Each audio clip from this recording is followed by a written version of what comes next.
তুমি কিন্তু দিন দিন অনেক হিংস্র হয়ে যাচ্ছ। তুমি ওটা তাকে দিয়ে দিলেই পারতে। তোমার পছন্দের জিনিসটা যদি আমি দিয়ে দিতাম তখন তুমি আমাকে বলতে প্রথম ওয়াইফ, এই জন্য আমি দিয়ে দিয়েছি। আর কতবার বলবো যে আমি আপনাদের বৌমা না? কথাটা কি কানে যাচ্ছে না? কি যে বলেন ভাবি, আপনি আমার বন্ধুর স্ত্রী। তোর একটা সুসংবাদ আর আমি তোর জন্য মিষ্টি নিয়ে আসবো না, এটা কি হয় বল? কিসের সুসংবাদ? ও তো মা হতে যাচ্ছে। কেন বলেছো আমি বাবা হতে যাচ্ছি? আমি সত্যি সত্যি প্রেগনেন্ট, আর আমার গর্ভের সন্তান তোমার। আমার সাথে অবশ্যই কোনো না কোনো চক্রান্ত হচ্ছে। যদি বাচ্চা হয়ে যায়, সেই বাচ্চার কারণে যদি তার মধ্যে একটা ইন্টিমেসি বাইরে যায়, তখন কি করবা? এখন ও যদি ওর সন্তান নিয়ে তোমার সঙ্গে থাকতে চায় তখন কি করবে? তার পেটে যে বাচ্চাটা আছে সেই বাচ্চাটার বাপ অন্য কেউ, তুমি না। তাহলে এই বাচ্চা কার?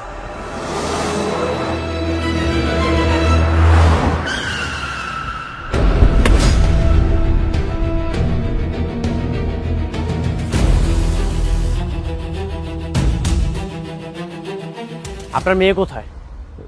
বাবা তুমি কেন? ও ও তো অফিসে গেছে। অফিসে গেছে নাকি অফিস নামে কোনো ক্লাবে গেছে?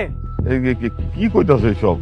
আপনার মেয়ে যেমন চরিত্রহীন নষ্ট একটা মেয়ে, সেটা আমার কখনোই জানা ছিল না। এরকম নষ্টামি করে কান্নাকার বাচ্চা আমার নামে চালিয়ে দিচ্ছে। খবরদার! আমার মেয়ে কোনো খারাপ মেয়ে না। আমার মেয়েরা তুমি চিনো না। ভুল চিন্তাম আমি। একটা মেয়ের চরিত্র যে এতটা খারাপ হতে পারে সেটা আমি কখনোই কল্পনা করতে পারিনি। এর ফল ওকে ভোগ করতেই হবে। বাবা, তুমি মনে হয় ভুল করতেছো। হ্যাঁ, আমি ভুল ছিলাম। এতিম তো, ছোটবেলা থেকে আমি আমার বাবা মার আদর পাইনি, কিন্তু আমি আপনাদেরকে পেয়েছিলাম।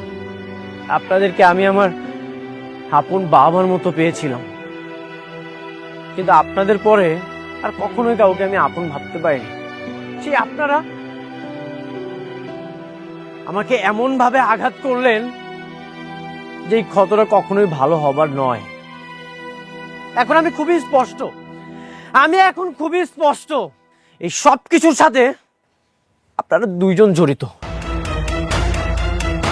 আপনারা আপনার মেয়েকে দিয়ে